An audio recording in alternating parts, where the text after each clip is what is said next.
শান্তি চুক্তি মোতাবেক বৈরী সংগঠনের দাবি দেওয়া না পূরণ হওয়ার কারণে জাতীয় সড়ক সহ রেল পথ অবরোধ কর্মসূচিতে বাধ্য করা হয়েছে অস্ত্র সংবরণকারী দুটি বৈরী গোষ্ঠী জেএআরসি এবং জেএসি কে।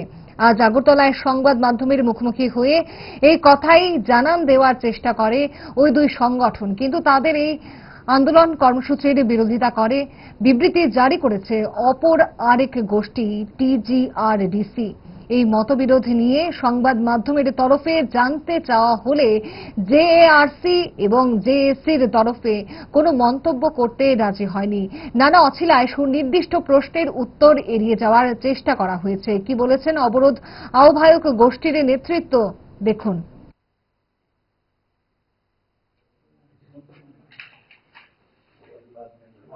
মহামান্য রাজ্যপাল, তাছাড়া কিন্তু আমাদের কোনো আর আশা নেই।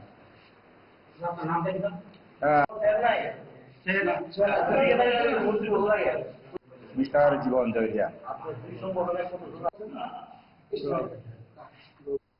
দেখেন, ত্রিপুরা রাজ্যে মূলত বিভিন্ন বৈরী সংগঠন, শুধু ত্রিপুরা কেন, গোটা উত্তর পূর্বাঞ্চলে বিভিন্ন নামে বিভিন্ন সংগঠন রয়েছে।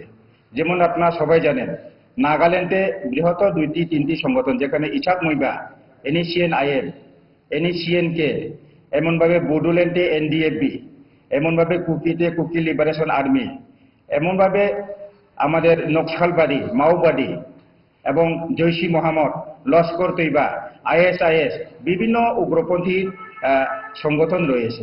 আমাদের ত্রিপুরাতেও এমন পৃথক বিভিন্ন সংগঠন থাকতে পারে, কিন্তু বাকি সংগঠনরা তাদের দাবি সনদ কি এবং তাদের মোটিভেট কি সেটা আমরা কিছু বলতে চাই না। আমরা আমাদের দুইটি সংগঠন, বৃহত্তর ত্রিপুরা রাজ্যের সংগঠন, আমরা দুইটি সংগঠনের যতগুলা যে ডিপ্রাইভ সদস্য রয়েছে তাদেরকে সুস্থ ইকোনমি পুনর্বাসন দেওয়ার জন্য আমাদের